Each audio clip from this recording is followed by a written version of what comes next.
Yay aylarından fərqli olaraq qış aylarında insanlarda baş verən xəstəliklər, dəri infeksiyaları fərqli olur. Qış aylarında hansı xəstəliklər daha çox olur?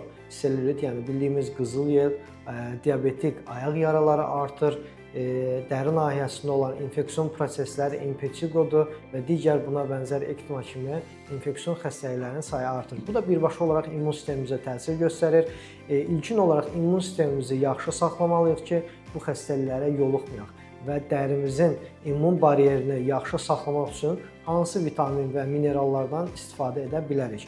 Bunun üçün ilkin olaraq sink preparatı bizə lazımdır. Sink preparatı immun sistemimizin dəri, immun bariyeri və digər hormonal problemləri bərpa edərək dərimizin immun barerini gücləndirir.